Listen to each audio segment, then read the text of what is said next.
All right, let's break down a chapter from an ancient text that honestly plays out like a top-tier political thriller. We're talking calculated risks, psychological warfare, and a queen playing the long game against an enemy who seems absolutely invincible. Let's dive in. So, let's just start with the core problem. I want you to imagine you have to take down the most powerful man in the empire, besides the king. This guy has the king's total trust, and he has just signed a death warrant for you and your entire people. He's untouchable. So what's your play? You'd think you'd fight back, right? Try to expose him, maybe run for your life? Nope. The answer, in this absolutely brilliant strategy, is to do none of that. You invite him to a party, and this is where the game really begins. So our hero here is Queen Esther. For 3 straight days, she and her people have been fasting, getting ready for a move that will either save everyone or get her killed on the spot. This is her all-or-nothing moment. And just look at how deliberate her plan is. She doesn't just wander in. First, she puts on her royal robes. She's projecting power, not begging. Second, she positions herself right in the king's line of sight, making her impossible to ignore. And third, she waits. And this is the part that could get her killed. It was illegal to approach the king without being summoned. Her life now literally depends on him making one simple gesture.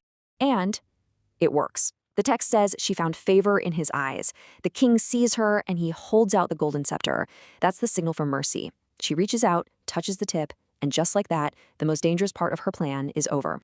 You know, the king's no fool. He knows she wouldn't risk her life for something small. And his reaction is just huge. He basically says, whatever you want, even up to half my kingdom, it's yours. At this moment, she has him completely. He's ready to give her anything. So this is it, right? This is the moment everything has been building towards. She has the king's undivided attention and a blank check. She's obviously about to expose the horrific plot hatched by his #1 minister, Haman. But she doesn't. In a move that nobody could have possibly seen coming, she asks for a dinner party. And get this, she specifically asks for Haman to be there, the very guy she needs to destroy. It's a total curveball. So what is she thinking? Well, this is where you see her genius. First, by inviting her enemy, she's signaling to the king that this isn't just some petty personal fight. Second, it gets Haman alone, away from his usual circle of advisors. And third, she knows the king is, let's say, a little more susceptible and quick to act after he's had some wine. It's a perfectly laid trap. So at the feast, the king's having a great time, the wine is flowing, and he asks her again. He's practically begging her at this point. Seriously, what do you want? Name it. Half the kingdom, it's yours. And unbelievably, she puts him off again. She asks them both to come to another feast, a second one, the next day. The suspense she's building is just off the charts. She's playing the situation for maximum psychological impact. Okay, so while Esther is patiently weaving this intricate web, the story cuts away to her target, Haman, and he is having the absolute best day of his life. We're now shifting into the second half of this drama, which is all about his fatal, blinding pride. Haman leaves that feast basically walking on air. He gets his friends and his wife together, and he just starts listing all the ways his life is amazing. His money, his kids, his promotions. But the real prize? He was the only person in the entire Persian Empire invited to a private dinner with the king and queen. In his mind, he's made it. He is on top of the world. And then, bam, the music stops. In a split second, all that joy, all that ego just curdles into rage. His perfect day is completely ruined. But why? Because on his way out of the palace, he sees Mordecai, his Jewish enemy, sitting at the gate. And Mordecai doesn't stand up, he doesn't even flinch.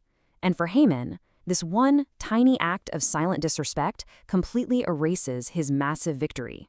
His public image is this powerful, untouchable figure, but the reality is his ego is so fragile that one man's defiance can send him into an obsessive spiral of fury.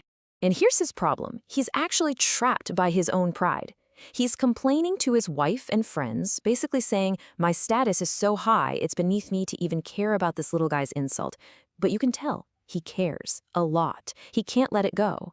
But his wife, Zeresh, she comes up with a solution. And it's not just kill him. It's pure political theater. Her plan is all about the messaging. Build a massive stake to publicly humiliate and terrify people. Do it at dawn when the morning crowds are out. And use a method reserved for petty criminals to show how insignificant Mordecai is. This way, Haman gets his revenge while looking like he's above it all.